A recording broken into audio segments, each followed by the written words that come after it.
तरफ से एक और तोहफा, हम 2022 में क्या हासिल कर पाएंगे और 2021 में हमने क्या क्या नुकसानात किए? 2021 में नुकसान तो यही हो रहे हैं कि एंड के ऊपर इन्होंने जो है बिजली की प्राइस में इजाफा कर दिया है, गैस की प्राइस में इजाफा कर दिया है, टैक्स की प्राइस में इजाफा कर दिया है।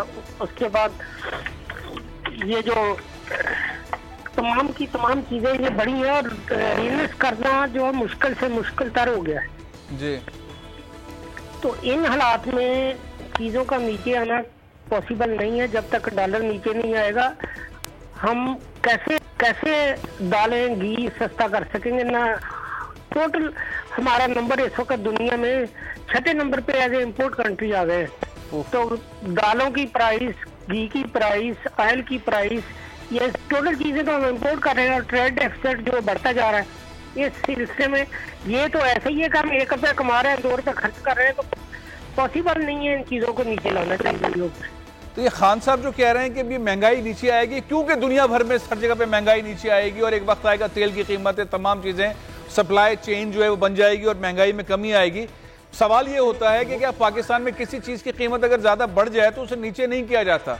पाकिस्तान में इसके असरात वाकई ऐसे होंगे जैसे कि इमरान खान साहब फरमा रहे हैं? नहीं, प्राइस अगर देखें दुनिया में प्राइस तो डेफिनेटली जब तक रेगुलाइज होंगी चीजें उस वक्त ही नीचे आएंगी ना। अभी इंडस्ट्री उस तरीके से बाहर भी नहीं चल रही जिस तरीके से चलनी चाहिए थी। कोविड की वजह से बहुत सारी चीजें डिस्टर्ब है, लेकिन जब सप्लाई लाइन बराबर हो जाएगी, डिमांड और सप्लाई बराबर होगी तो उस वक्त प्राइसें तो डेफिनेटली अपने एंगल के ऊपर सेटल होंगी। उस वक्त तक बहुत देर हो चुकी होगी। किराए देखें, किराए जो शिपिंग के किराए जो बढ़े हैं अभी तक नीचे नहीं आए। $10,000 से अभी तक $8,000 $2,000 चाइना से नीचे आए हैं। $8,000 तो अभी किराया उस